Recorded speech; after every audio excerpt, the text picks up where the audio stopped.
കോൺഗ്രസിലെ മുഖ്യമന്ത്രി ആരാണെന്നുള്ള ചർച്ചകൾ വോട്ടെടുപ്പ് കഴിഞ്ഞ ഉടൻ തന്നെ വളരെ ആത്മവിശ്വാസത്തോടെ അവർ നടത്തുന്നുണ്ടായിരുന്നു.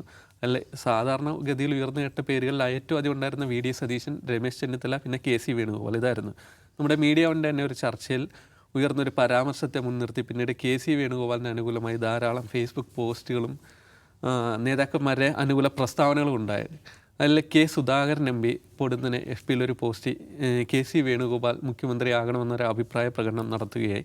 അതിനുശേഷം ഇന്നിതാ ഡൽഹിയിലെത്തിയിട്ട് കോൺഗ്രസിൻ്റെ അധ്യക്ഷൻ ഖാർഗെ കണ്ടിട്ട് കൂടിയിട്ട് അത്തരം ഒരു ആവശ്യം അദ്ദേഹം മുന്നോട്ട് വെച്ചിരിക്കുകയാണ്. കെ സി വേണുഗോപാലിനെയാണ് മുഖ്യമന്ത്രി ആക്കേണ്ടത് എന്നുള്ളത്. നമുക്കറിയാം, ഇത്തരം വരുന്ന പരാമർശങ്ങളെ കെ മുരളീധരനാകട്ടെ ബാക്കിയുള്ള കോൺഗ്രസ് നേതാക്കളാകട്ടെ പറയുന്നുണ്ട്, ഇത്തരം ഒരു പ്രസ്താവന ഈ സമയത്ത് നല്ലതല്ല, അതിന് കാത്തിരിക്കാമെന്ന് പറയുന്നുണ്ട്. മുസ്ലിം ലീഗും അത്തരമൊരു അഭിപ്രായമാണ് നടത്തുന്നത്. കെ സി വേണുഗോപാൽ ഇതിനെയൊന്നും എതിർക്കുന്നില്ലെങ്കിലും മറ്റുള്ള കോൺഗ്രസ് നേതാക്കളിൽ നിന്ന് ഇത്തരത്തിൽ പരസ്യ പ്രസ്താവന നടത്തുന്നതിൽ പൊതുവൊരു അതൃപ്തി ഉയർന്നിട്ടുണ്ട്. തുടർന്നും കെ സുധാകരൻ അടക്കമുള്ള ഒരു സംഘം നേതാക്കൾ കെ സിയെ മുൻനിർത്തിയിട്ടുള്ള ഒരു പോരാട്ടത്തിലാണ്. എന്താണ് ഇതിൻ്റെ പിന്നിൽ? ഇതാണ് ദവസാഹിബ്. സുധാകരൻ ഇതിനു മുമ്പ് വരെ രമേശ് ചെന്നിത്തല മുഖ്യമന്ത്രിയാകണമെന്നൊക്കെ ഉള്ളൊരു ആഗ്രഹത്തിനോട് യോജിക്കുന്ന നിലപാടായിരുന്നു ഉണ്ടായിരുന്നത്. പൊടുന്നനെ അദ്ദേഹം മത്സരിക്കണമെന്ന ആഗ്രഹം പ്രകടിപ്പിക്കുന്നു, അത് വെട്ടുന്നു. പിന്നീട് ഒരു ഘട്ടത്തിൽ കെ സി ഇത്തരം ഒരു ചർച്ചകൾ വരുന്ന ഘട്ടത്തിൽ കെ സിയെ പിന്തുണച്ച് മുന്നോട്ട് വരുന്നു. ഇപ്പോഴിതാ ദേശീയ അധ്യക്ഷനെ കണ്ടിട്ട് തന്നെ തൻ്റെ അഭിപ്രായം അറിയിക്കുന്നു. ഇത്തരത്തിൽ അഭിപ്രായ പ്രകടനം നടത്തരുത് എന്ന് പറയുന്ന രാഘവൻ എം പി അടക്കമുള്ളവരെ തിരുത്തുക കൂടിയിട്ടാണ് അദ്ദേഹം. കോൺഗ്രസിലെ ജനാധിപത്യ പാർട്ടിയല്ലേ, അപ്പോൾ ഇത്തരത്തിലാകാമെന്ന് പറയുന്നു. സുകേഷേ, ഇന്ന് മാധ്യമത്തിൽ വി ആർ രാകേഷിൻ്റെ ഒരു കാർട്ടൂണുണ്ട്. എന്ന് വെച്ചാൽ ഒരു കോളം, ആദ്യത്തെ കോളം LDF വന്നാൽ ഒരു മുഖ്യമന്ത്രി കസേരയാണ് ഇട്ടിരിക്കുന്നത്. അടുത്ത കോളം UDF വന്നാൽ വലിയൊരു ബെഞ്ചാണ് ഇട്ടിരിക്കുന്നത്. അപ്പോൾ അതൊരു ഫാക്റ്റാണ്. കോൺഗ്രസ്സുകാർ മുഖ്യമന്ത്രി സ്ഥാനമാകട്ടെ മന്ത്രിസ്ഥാനമാകട്ടെ എന്താകട്ടെ അതിനുവേണ്ടി ഒരുപാട് ക്ലെയിമുകൾ ഉണ്ടാകുക, അതിൻ്റെ ഒരു ബഹളം ഉണ്ടാകുക, തർക്കം ഉണ്ടാകുക, തല്ലുണ്ടാകുക എന്നുള്ളത് കോൺഗ്രസ് സംസ്കാരത്തിൻ്റെ ഭാഗമാണ്. നോക്കൂ, കേരളത്തിൽ ആദ്യത്തെയും അവസാനത്തെയും കോൺഗ്രസിൻ്റെ ഏകകക്ഷി ഭരണം വരുന്ന 1962 ആർ ശങ്കർ. ആദ്യത്തെയും അവസാനത്തെയും കോൺഗ്രസ് ഏകകക്ഷി ഭരണമാണ്. പക്ഷേ ആർ ശങ്കറിനുണ്ടല്ലോ 5 വർഷം പൂർത്തീകരിക്കാൻ പറ്റിയിട്ടില്ല. നമ്മൾ മനസ്സിലാക്കണം, ഘടകകക്ഷികൾ ഒന്നുമല്ല. കേരളത്തിൽ 2 കോൺഗ്രസ്സുകാർക്ക് മാത്രമേ ഈ മുഖ്യമന്ത്രി സ്ഥാനത്ത് 5 വർഷം പൂർത്തീകരിക്കാൻ പറ്റിയിട്ടുള്ളൂ. അത് കെ കരുണാകരന് 82 മുതൽ 87 വരെ, ഉമ്മൻചാണ്ടിക്ക് 2011 മുതൽ 2016 വരെ. ഇപ്പോൾ കെ കരുണാകരനും ആൻ്റണിയും ഉമ്മൻചാണ്ടിയും ഒക്കെ പല സന്ദർഭങ്ങളിൽ വേറെ മുഖ്യമന്ത്രിമാരായിട്ടുണ്ട്. പക്ഷേ 5 വർഷം പൂർത്തിയാക്കിയ ഒരാൾ മുഖ്യമന്ത്രി സ്ഥാനത്ത് 5 വർഷം അല്ലെങ്കിൽ ആ ടേം പൂർത്തിയാക്കിയ 2 അനുഭവങ്ങളേ ഉള്ളൂ. അത് 82-ൽ കരുണാകരൻ, 2011-ൽ ഉമ്മൻചാണ്ടി. അപ്പോൾ ഇത് കോൺഗ്രസ് സംസ്കാരത്തിൻ്റെ ഭാഗമാണ്. ബാക്കിയെല്ലാം എടുത്തു നോക്കിയാൽ മിക്കവാറും 2.5 വർഷമായിരിക്കും. 2.5 വർഷം ഇത് മാറുന്നു, അല്ലെങ്കിൽ 3 വർഷം കഴിയുമ്പോൾ മാറുന്നു. മുഖ്യമന്ത്രി സ്ഥാനത്തിന് വേണ്ടിയിട്ടുള്ള പരസ്പര അവകാശവാദങ്ങൾ, അടിപിടികൾ, ബഹളങ്ങൾ, അങ്ങോട്ട് പോക്ക് ഇങ്ങോട്ട് പോക്ക്, ഇതൊക്കെ ഇതിൻ്റെ ഭാഗമായിട്ടുള്ള കാര്യമാണ്. ഇത്തവണ എനിക്ക് തോന്നുന്നത് മുമ്പുള്ള പല സംഗതികളൊക്കെയായിട്ട് കമ്പയർ ചെയ്യുമ്പം രൂക്ഷത കുറവാണെന്ന് എനിക്ക് തോന്നുന്നു. കുറച്ചും കൂടെ സോഫിസ്റ്റിക്കേറ്റഡാണ്. എന്ന് മാത്രമല്ല, ഒരു ഭാഗത്തു നിന്നേ ഇത് വരുന്നുള്ളൂ, വേറെ ഭാഗത്തു നിന്നുള്ള ഇത് വരുന്നില്ല. ഇപ്പോൾ കെ സി വേണുഗോപാലിന് വേണ്ടിയാണ് ഇപ്പോൾ വലിയ തോതിൽ വാദങ്ങൾ വരുന്നത്.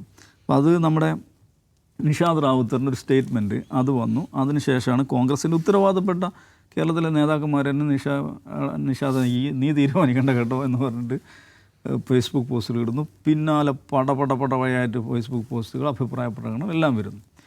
അപ്പോൾ അതിൽ കെ സി അതിലൊരു സ്റ്റേക്കുള്ള ആളാണ്, അതൊരു ക്ലൈമൻ്റാണ്. Of course V D Satheesan പ്രതിപക്ഷ നേതാവ് എന്നുള്ള നിലക്ക് ഈ ഇലക്ഷൻ നയിച്ച ആളെന്നുള്ള നിലക്ക്, ഈ ഇലക്ഷൻ മാത്രമല്ല അദ്ദേഹം പ്രതിപക്ഷ നേതാവിന് ശേഷം നടന്നിട്ടുള്ള ഇലക്ഷനുകളൊക്കെ ഒരു എന്താ പറയുക മാസ്മരികമായിട്ടുള്ള ഇലക്ഷൻ എൻജിനീയറിംഗ് നടത്തി സ്വയം എസ്റ്റാബ്ലിഷ് ചെയ്തിട്ടുണ്ട് വി ഡി സതീശൻ. രമേശിന് ഓഫ് കോഴ്സ് ക്ലെയിമുണ്ട് പഴയ പ്രതിപക്ഷ നേതാവ് എന്നുള്ള നിലക്ക്. കെ സി ദേശീയ നേതാവാണ്, ദേശീയ തലത്തിൽ പാർട്ടി സംഘടനാ ചുമതലയുള്ള ഒരു സെക്രട്ടറിയാണ്. അപ്പോൾ ഇവരൊക്കെ ക്ലെയിമുള്ള ആളുകൾ. ഞാൻ മുമ്പ് പറഞ്ഞ ഈ ക്ലെയിം ഉന്നയിക്കും, കെ മുരളീധരൻ കൂടെ ക്ലെയിം ഉന്നയിക്കണം എന്ന അതിയായ ആഗ്രഹമുള്ള ഒരാളാണ് ഞാൻ. അപ്പോൾ അതിൽ കെ സിയുടെ കാര്യത്തിൽ എനിക്ക് തോന്നുന്ന ഒരു സ്ട്രാറ്റജിക് ഫെയിലർ അദ്ദേഹത്തിന് പറ്റിയെന്നുള്ളതാണ്. കാരണം ഒന്ന് നേരത്തെ ഇറങ്ങിപ്പോയി ഉണ്ടല്ലോ, അവസാനം കളിക്കേണ്ട കളി ആദ്യം കളിച്ചു പോയി. നമ്മൾ പറയില്ല ബ്രേക്കിന് മുമ്പ് ക്ലൈമാക്സ് കളിച്ചു പോയി എന്നുള്ളൊരു പ്രശ്നം ഇതിനകത്തുണ്ട്. ക്ലൈമാക്സ് ബ്രേക്കിന് മുമ്പ് കളിച്ചു കഴിഞ്ഞാൽ ഉണ്ടാകുന്നൊരു പ്ലോട്ടിന് സംഭവിക്കുന്ന പ്രശ്നമുണ്ടല്ലോ. അപ്പോൾ അതിൽ അദ്ദേഹത്തിന് ചെയ്യാമായിരുന്നൊരു കാര്യം എന്ന് വെച്ചാൽ രമേശും വി ഡി സതീശനും തല്ലുകൂടട്ടെ, എന്താണ് ഒരു കൺസെൻസസ് കാൻഡിഡേറ്റായിട്ട് നമുക്ക് ഇറങ്ങി വരാം എന്നൊരു പ്ലോട്ടാണ് പുള്ളി ഇട്ടിരുന്നെങ്കിൽ അത് കുറച്ചും കൂടെ സക്സസ് ആകുമായിരുന്നാണ് എനിക്ക് തോന്നുന്നത്. ഇപ്പോൾ ആദ്യം തന്നെ ഇറക്കാൻ പറ്റുന്ന ആളുകളെല്ലാം ഫീൽഡിൽ ഇറക്കി പറയാൻ പറ്റുന്ന പോയിന്റുകളെല്ലാം പറഞ്ഞു കഴിഞ്ഞു. ഇനി പോയിൻ്റൊന്നും ബാക്കിയില്ലല്ലോ. അപ്പോൾ അത് അദ്ദേഹത്തിൻ്റെ ഒരു സ്ട്രാറ്റജിക് ഫെയിലറായിട്ടാണ് എനിക്ക് തോന്നുന്നത്. ഈ കളി അവസാനം കളിക്കേണ്ടതായിരുന്നു. അപ്പോൾ KCക്ക് അതിൽ അവകാശവാദം ഉന്നയിക്കാൻ അർഹതയില്ലെന്ന് വെച്ചാൽ നിശ്ചയമായിട്ടും മറ്റേതൊരു നേതാവിനെ പോലെയും അദ്ദേഹത്തിന് അർഹതയുണ്ട്. ഈ തെരഞ്ഞെടുപ്പിൽ ഓഫ് കോഴ്സ് പ്രതിപക്ഷ നേതാവ് എന്നുള്ള നിലയ്ക്ക് ലീഡിംഗ് റോൾ VD സതീശൻ ഉണ്ടായിരുന്നു. പക്ഷേ KCയും വളരെ സജീവമായിട്ടുണ്ടായിരുന്നു. തെരഞ്ഞെടുപ്പ് എന്ന് പറഞ്ഞാൽ ക്യാമ്പയിനിങ് മാത്രമല്ല, ഇതിന് ധനസമാഹരണം വളരെ പ്രധാനമാണ്. ആ രംഗത്ത് എനിക്ക് തോന്നുന്നു ഒരു പക്ഷേ VD സതീശനേക്കാൾ പങ്കുവഹിച്ചിട്ടുണ്ടാകും KC ആയിരിക്കാം. അദ്ദേഹം നാഷണൽ ജനറൽ സെക്രട്ടറിയാണ്. അപ്പോൾ പക്ഷേ പ്രധാനപ്പെട്ട ഒരു ചോദ്യം വരിക, കോൺഗ്രസിന് ഒരു സംഘടന എന്നുള്ള കോൺഗ്രസ് അഭിമുഖീകരിക്കാൻ പോകുന്നൊരു ചോദ്യം എന്താണെന്ന് വെച്ചിട്ടുണ്ടെങ്കിൽ, ഇദ്ദേഹത്തിന് മുഖ്യമന്ത്രി ആകണമെന്നുണ്ടെങ്കിൽ മലയാളി 2 ഉപതെരഞ്ഞെടുപ്പ് സഹിക്കേണ്ടി വരും.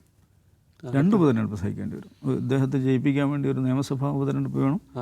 ആലപ്പുഴ എന്ന് പറയുന്നത് കോൺഗ്രസിനെ സംബന്ധിച്ചിടത്തോളം അത്ര എളുപ്പമല്ല. ഒരാൾ രാജിവെച്ചതിൻ്റെ പേരിൽ, സംഘടനാപരമായ ഒരു ആവശ്യത്തിൻ്റെ പേരിൽ രാജിവെച്ചു, പിന്നെ ഉപതെരഞ്ഞെടുപ്പ് നടക്കുമ്പോൾ ആ സീറ്റിൽ ജനങ്ങൾ വിജയിപ്പിച്ചോളണമെന്ന് യാതൊരു നിർബന്ധവുമില്ല. അത് കോൺഗ്രസിനെ സംബന്ധിച്ചിടത്തോളം സംഘടനാപരമായൊരു പ്രതിസന്ധി സൃഷ്ടിക്കും. മലപ്പുറത്ത് കണ്ണൂർ സീറ്റുണ്ട്. കണ്ണൂർ ഒരു സീറ്റുണ്ട്. അല്ല, ഇദ്ദേഹം രാജിവെച്ച് കഴിഞ്ഞാൽ ലോക്സഭയാണ് ഞാൻ പറയുന്നത്. അസംബ്ലി കണ്ണൂർ തന്നെയായിരിക്കും. ലോക്സഭാ സീറ്റ് വളരെ കണ്ണൂരിൽ ഇപ്പോൾ ജിമ്മി ഉദ്ദേശിക്കുന്നത് എനിക്കറിയാം. ഇരിക്കൂർ KC വന്നു നിന്നാൽ വിജയിക്കൊരു സംശയമില്ല. പക്ഷേ അപ്പുറത്ത് ആലപ്പുഴ വേക്കൻ്റായി വരുമ്പോൾ എന്ത് ചെയ്യും എന്ന ചോദ്യമുണ്ടല്ലോ. അപ്പോൾ ഇങ്ങനെയുള്ള ചില പ്രശ്നങ്ങളാണ് ഉണ്ടാകുക. അപ്പോൾ അത് സംഘടനക്കകത്തൊരു വിഷയമായി വരും. അതർവൈസ് KCക്ക് നിശ്ചയമായിട്ടും ക്ലെയിം ചെയ്യാവുന്നത് തന്നെയാണ്. പക്ഷേ ഞാൻ പറയുന്നത് ഇത് അദ്ദേഹത്തിന് കുറച്ച് പ്രിമച്ചുറായിപ്പോയി. അദ്ദേഹത്തിൻ്റെ എന്നല്ല പറയാം, അദ്ദേഹത്തിൻ്റെ ടീമിൻ്റെ ഭാഗം നിന്നുണ്ടായ ഇടപെടൽ പ്രിമച്ചുറായിപ്പോയി. അതർവൈസ് ഇതൊക്കെ കോൺഗ്രസ് സംഭവിക്കുന്ന കാര്യങ്ങളാണ്. പിന്നെ അതിനൊരു നിയതമായ രീതി ഉണ്ടോയെന്ന് വെച്ചാൽ, സാധാരണ ലെജിസ്ലേറ്റീവ് പാർട്ടിയിൽ എന്ന് വെച്ചാൽ MLA-മാരിലെ ഭൂരിപക്ഷത്തിനനുസരിച്ച് തീരുമാനിക്കുക എന്നാണ് വെക്കുക. പക്ഷേ കോൺഗ്രസ് കൃത്യമായി അങ്ങനെയല്ല. ലെജിസ്ലേറ്റീവ് പാർട്ടിയിലെ അല്ലെങ്കിൽ MLA-മാരിലെ ആളുകളുടെ അഭിപ്രായം എടുത്ത ശേഷം ഹൈക്കമാൻഡാണ് തീരുമാനിക്കുക. അപ്പോൾ അതെന്താണെന്നുള്ളത് നമുക്കിപ്പോഴും പറയാൻ പറ്റില്ല. നമുക്കറിയാം കഴിഞ്ഞ കർണാടക തെരഞ്ഞെടുപ്പ് എല്ലാവർക്കും അറിയാവുന്ന കാര്യമാണ്. പ്രത്യക്ഷത്തിൽ അത് നയിച്ചത് ആരാണ്? DK ശിവകുമാറാണ്. പക്ഷേ അതിനൊരു കോൺഗ്രസിൻ്റെ ഒരു മുഖമായ ഒരു ഐഡിയോളജിക്കൽ ഫൗണ്ടേഷനൊക്കെ ഇട്ട് അഹിന്ദ എന്ന് പറയുന്നൊരു കോൺസെപ്റ്റും അവരുടെ സോഷ്യൽ ബേസൊക്കെ ഉണ്ടാക്കുന്നതിൽ പ്രധാന പങ്ക് വഹിച്ച ആളാണ് സിദ്ധരാമയ്യ. പക്ഷേ മാസ് ക്യാമ്പയിനർ ആരായിരുന്നു വെച്ചാൽ DK ആയിരുന്നു. DK മുഖ്യമന്ത്രിയാവുന്നതാണ് സാമാന്യമായി നമ്മൾ കേരളത്തിൽ നിന്ന് കർണാടക ഇലക്ഷനെ വീക്ഷിക്കുന്ന നമ്മളൊക്കെ വിചാരിച്ചിരുന്നത്. പക്ഷേ അങ്ങനെ സംഭവിച്ചില്ല. സിദ്ധരാമയ്യ തന്നെയാണ് മുഖ്യമന്ത്രിയായത്. അപ്പോൾ ഇങ്ങനെയുള്ള സംഗതിയിൽ നേരത്തെ രാജസ്ഥാനിൽ നമുക്കറിയാം സച്ചിൻ പൈലറ്റാണ് ദീർഘമായ പദയാത്രകൾ നടത്തി വലിയ തോതിലുള്ള സംഘാടനം നടത്തുന്നത്. ഇലക്ഷൻ വരുന്നു, ജയിക്കുന്നു, മുഖ്യമന്ത്രിയാവുന്ന ആരാണ്? ഗെഹ്ലോട്ടാണ് മുഖ്യമന്ത്രിയാവുന്നത്. അതുണ്ടാക്കിയ പ്രശ്നങ്ങളൊക്കെ ഉണ്ട്. എനിവേ കോൺഗ്രസ്സിൽ അങ്ങനെയൊക്കെ സംഭവിക്കാം, കാത്തിരുന്ന് കാണാം. ജിമ്മി, ഇതിൽ വേറെ തരത്തിലുള്ള ഒരു സൈക്കോളജി കൂടിയിട്ട് വരയ്ക്കുന്നില്ല. കാരണം ഇത്തരത്തിൽ മുഖ്യമന്ത്രി സ്ഥാനാർത്ഥികളുടെ പേരുകൾ ചർച്ചയിൽ വരുന്നു, മലയാളികൾ അല്ലെ ബാക്കിയുള്ള ആൾക്കാർ അതിനോട് പൊരുത്തപ്പെടുന്നു. എന്നാൽ പിന്നെ നമുക്കൊരു ടേം വ്യവസ്ഥയിൽ 2 പേരെ ആക്കാം, അത് ഇവർ സ്വീകരിക്കുമല്ലോ എന്ന രീതിയിലൊക്കെ വർക്ക് ചെയ്യാവുന്ന ഒരു ഫാക്ടർ കൂടിയിട്ടില്ലേ? ഈ കോൺഗ്രസിനകത്ത് പവർ ആരുടെ കയ്യിലാണ് ഇരിക്കുന്നുള്ളത് അത് വളരെ പ്രധാനപ്പെട്ടതാണ്. പണ്ട് 2 തുല്യ ശക്തികളായിട്ടൊക്കെ AI ഗ്രൂപ്പുകൾ അടിച്ചുകൊണ്ടിരിക്കുന്ന സമയത്തും കരുണാകരൻ മുഖ്യമന്ത്രി എന്നതിൽ ആർക്കും ഒരു തർക്കം ഉണ്ടായിരുന്നില്ല. ഒരു പ്രത്യേക ഘട്ടത്തിൽ കരുണാകരനൊരു വലിയ ഇലക്ട്രൽ ഫെയിലിയറൊക്കെ ഉണ്ടായി കരുണാകരൻ ഡിസ്ക്രെഡിറ്റഡ് ആകുന്ന ഘട്ടത്തിലാണ് AK ആൻ്റണിയെ നിങ്ങൾ എയർ ഡ്രോപ്പ് ചെയ്യുന്നത്. അപ്പോൾ അതൊരു പ്രത്യേക സാഹചര്യമാണ്. അല്ലെങ്കിൽ സംശയമൊന്നുമില്ല, അത് കഴിഞ്ഞാൽ AK ആൻ്റണി, സംശയമൊന്നുമില്ല. AK ആൻ്റണിക്ക് ഒരു വലിയ വീഴ്ച ഉണ്ടാകുന്നു, വലിയൊരു തകർച്ച ഉണ്ടാകുന്നു. അപ്പോൾ വരുന്നു ഉമ്മൻചാണ്ടി വരുന്നു. ഇതിനാണ്, അല്ലാതെ ഒരു സംശയമില്ല, ഒരു ഫെയിലിയർ ഇല്ലാതെ ഒരു സംശയമില്ല. അത് കഴിഞ്ഞ് ഉമ്മൻചാണ്ടി പ്രതിപക്ഷ നേതാവായിരിക്കുന്നു, ഉമ്മൻചാണ്ടി മുഖ്യമന്ത്രിയാകുന്നു. അതിനുശേഷം 2016 തെരഞ്ഞെടുപ്പ് ഉമ്മൻചാണ്ടി നേതൃത്വത്തിലാണ് ഫൈറ്റ് ചെയ്യുന്നത്. ജയിച്ചാൽ ഉമ്മൻചാണ്ടി മുഖ്യമന്ത്രി, പക്ഷേ തെരഞ്ഞെടുപ്പ് തോൽക്കുന്നു. അപ്പോൾ ഉമ്മൻചാണ്ടിക്ക് പ്രതിപക്ഷ നേതാവ് സ്ഥാനം ഏറ്റെടുക്കാൻ മടി എന്നാണ് അദ്ദേഹം പരസ്യമായി പറഞ്ഞത്. അങ്ങനെയാണ് രമേശ് ചെന്നിത്തല വരുന്നത്. അപ്പോൾ രമേശ് ചെന്നിത്തല വരുമ്പോൾ ഒരു കാര്യം കൂടെ സംഭവിച്ചു. KPCC പ്രസിഡന്റ് മാറി, മുല്ലപ്പള്ളി മാറി. അതിനുശേഷം അത് അവസാനമാണ്. AK ആൻ്റണി രമേശ് ചെന്നിത്തല വരുന്നു. രമേശ് ചെന്നിത്തല ഇലക്ഷൻ ഫൈറ്റ് 5 വർഷം തെരഞ്ഞെടുപ്പ് പ്രതിപക്ഷ നേതാവിൻ്റെ ജോലി ചെയ്യുന്നു. 2021 ആകും. പക്ഷേ എല്ലാവർക്കും ഒരു സംശയം, ഇദ്ദേഹം മതിയോ? അപ്പോൾ ഒരു 10 അംഗ കോർഡിനേഷൻ കമ്മിറ്റി ഉണ്ടാക്കിയിട്ട് ഉമ്മൻചാണ്ടി അതിൻ്റെ തലപ്പത്ത് വരുന്ന ഒരു ചരിത്രമുണ്ട്. അവിടെയാണ് ഈ ഗെയിം മാറി തുടങ്ങുന്നത്. കോൺഗ്രസിനകത്തെ പവർ സ്ട്രക്ചർ കൃത്യമായി ഡിഫൈൻഡ് പവർ സ്ട്രക്ചറിൽ നിന്ന് ആദ്യമായ ഒരു വ്യത്യാസം വരുന്നത് നമ്മൾ അവിടെ വെച്ചിട്ടാണ്. അതിനുശേഷം പക്ഷേ തെരഞ്ഞെടുപ്പിൽ ഫെയിലിയർ ഉണ്ടാകുമ്പോൾ ഉമ്മൻചാണ്ടിക്ക് ഉത്തരവാദിത്വമൊന്നുമില്ല. കുഴപ്പം രമേശ് ചെന്നിത്തലയുടെയാണ്. ഇലക്ഷൻ ഫൈറ്റ് ചെയ്തത് ഉമ്മൻചാണ്ടി നേരിട്ടുള്ള 10 അംഗ കമ്മിറ്റി ബഹളമൊക്കെ ആണെങ്കിൽ തോറ്റു കഴിഞ്ഞപ്പോൾ രമേശ് ചെന്നിത്തലയ്ക്ക് ആയി കുറ്റം മുഴുവൻ. അപ്പോൾ രമേശ് ചെന്നിത്തലയെ മാറ്റുന്നു, വി ഡി സതീശൻ വരുന്നു. KPCC പ്രസിഡൻ്റായിരുന്ന മുല്ലപ്പള്ളി മാറുന്നു, സുധാകരൻ വരുന്നു. ഇങ്ങനെ ഒരു ഷിഫ്റ്റാണ് ഉണ്ടായത്. ശരി, എന്തെങ്കിലും ആട്ടെ, ഇവിടം വരെ എത്തി. അപ്പോൾ ഇപ്പോൾ എന്താ പ്രശ്നം? എന്തെങ്കിലും ഫെയിലിയർ ഉണ്ടായോ? കോൺഗ്രസിൻ്റെ ചരിത്രത്തിൽ ഇതുവരെ എന്തെങ്കിലും ഫെയിലിയറിലാണ് ഒരു നേതൃമാറ്റം ഉണ്ടാകുന്നത്. അത് AK ആൻ്റണി ആയാലും K കരുണാകരനായാലും അതിനുശേഷം ഉമ്മൻചാണ്ടി ആയാലും ഒക്കെ ഒരു പ്രശ്നം വരുമ്പോഴാണ് ആ മാറ്റം ഉണ്ടാകുന്നത്. 2016 തെരഞ്ഞെടുപ്പിൽ തോറ്റ ശേഷമാണ് പ്രതിപക്ഷ നേതാവായിട്ട് രമേശ് ചെന്നിത്തല വരുന്നതെന്ന് ഓർക്കണം. രമേശ് ചെന്നിത്തലയ്ക്ക് ഇലക്ഷൻ ഫൈറ്റ് ചെയ്ത് മുന്നിലെത്തിക്കാൻ വരുമ്പോഴത്തേക്കും വി ഡി സതീശൻ വരുന്നു. വി ഡി സതീശൻ്റെ നേതൃത്വത്തിൽ UDF ജയിച്ചാൽ എങ്ങനെയാണ് വി ഡി സതീശൻ മാറുന്നത്? അതെന്ത് ലോജിക്കാണ്? അതിനൊരു യുക്തിയുമില്ല. അപ്പോൾ കോൺഗ്രസ്സിൽ ഒറ്റ യുക്തിയേ ഉള്ളൂ, അത് അധികാരത്തിൻ്റെ യുക്തിയാണ്. അത് നിങ്ങൾ കർണാടകത്തിലായാലും ഒറീസയായാലും എവിടെ കണ്ടാലും വേറൊരു തരത്തിലുള്ള വിചിത്രമായ ചില യുക്തികളുടെയും താല്പര്യങ്ങളുടെയും പെട്ടുപിടുത്തത്തിൻ്റെയും പെട്ടുപിടിക്കാതിരിക്കുന്നതിൻ്റെയൊക്കെ വേറൊരു ലോജിക്കിലാണ് വർക്ക് ചെയ്യുന്നത്. ചുമ്മാ അല്ല ഈ പാർട്ടി പണ്ടാരടങ്ങി ഇന്ത്യയിൽ ഒരിടത്തും ഇല്ലാതായി പോയതിൻ്റെ കാരണം ഇങ്ങനെ കുറേ അടുക്കള എന്താ പറയുക ഏഷണികളുടെയും അടുക്കള ക്യാബിനറ്റുകളുടെയും ഒക്കെ മൊത്തം ഒരു ആകത്തുകയായി സംവിധാനം പോകുന്നതിൻ്റെ കുഴപ്പമാണ്. അതിനകത്ത് വി ഡി സതീശനെന്നോ രമേശ് ചെന്നിത്തലയെന്നോ KC വേണുഗോപാലൊന്നുമില്ല. ഈ സിസ്റ്റം അങ്ങനെയാണ് ഡിസൈൻ ചെയ്ത് വെച്ചിരിക്കുന്നത്. ഈ ഡിസൈൻ പൊളിക്കാത്തിടത്തോളം കാലം ഇവിടെ കാര്യം വലിയ ബുദ്ധിമുട്ടാണ്.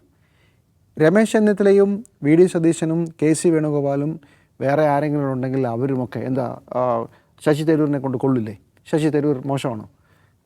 K മുരളീധരൻ മോശമാണോ? ആരും മോശമൊന്നുമല്ല. പക്ഷേ ഇതിനൊരു വ്യവസ്ഥയില്ല. അങ്ങനെ ഒരുപാട് ആളുകൾ ഉണ്ടാവും. ഇപ്പോൾ പിണറായി വിജയൻ ഇലക്ഷൻ ഫൈറ്റ് ചെയ്ത് പിണറായി വിജയൻ ഇലക്ഷൻ ജയിച്ചാൽ പിണറായി വിജയൻ ഒരു MA ബേബി വന്ന് കേരളത്തിൽ മുഖ്യമന്ത്രിയാവും? പറ്റില്ലല്ലോ. അതിനൊരു ലോജിക്ക് ഇല്ലല്ലോ. പക്ഷേ ആ ലോജിക്ക് എന്ന് പറയുന്ന സാധനം അത് മാത്രമാണ് കോൺഗ്രസ്സിലില്ലാത്തത്. അതുകൊണ്ട് ഞാനത് എന്തും സംഭവിക്കാം എന്ന് വിചാരിക്കുന്ന ഒരാളാണ് ഞാൻ. 2 ഇലക്ഷനല്ല, 3 ഇലക്ഷനല്ല, 4 ഇലക്ഷനായാലും ആർക്കാണ് ഛേദം? അങ്ങനെ ഒരുപാട് തമാശ നടന്നിട്ടില്ല. കുഞ്ഞാലിക്കുട്ടി ഒരു പ്രാവശ്യം കേന്ദ്രത്തിൽ ഇപ്പം മന്ത്രിയാണെന്ന് പറഞ്ഞ് അവിടെ പോയി, അത് കിട്ടിയില്ല, പിന്നെ തിരിച്ച് ഇവിടെ വന്നു. എന്തൊക്കെ 3 തവണയാണ് ഉണ്ടായത് കുഞ്ഞാപ്പയുടെ കോമഡി. അതിൽ എന്താണ് സീറ്റ് വിജയിക്കുന്നുള്ള ഫുൾ ഉറപ്പുണ്ട്. എന്നാലും ഒരു തമാശയല്ലേ. പിന്നെ ആ പാർട്ടിയിൽ ചോദിക്കാനും പറയാനും ആരും ഇല്ലാത്തതുകൊണ്ട് ഇതൊക്കെ നടക്കും. യുദ്ധം ചെയ്യാൻ പോയതല്ലേ? അതാണ് ഒരു ഫ്ലൈറ്റ് മിസ്സായിട്ട് വോട്ട് ചെയ്യാൻ പറ്റാതെ പോയത്. ഇതൊക്കെയാണ് പരിപാടി. അപ്പോൾ ഇത് ഒരു യുക്തിയില്ലാത്ത ഒരു പരിപാടി. യുക്തി എന്തെങ്കിലും കോൺഗ്രസ്സിന് തിരിച്ചു വരാതെ ഇത് രക്ഷപ്പെടുന്ന പ്രശ്നമില്ല. യെസ്, മുഖ്യമന്ത്രിയായിട്ടുള്ള പേരുകൾ മുന്നോട്ട് വെക്കുന്ന കോൺഗ്രസ് നേതാക്കളൊക്കെ മെയ് 4 വരെ ഒന്ന് കാത്തിരിക്കുക കൂടിയിട്ട് ചെയ്യാവുന്നതാണ്.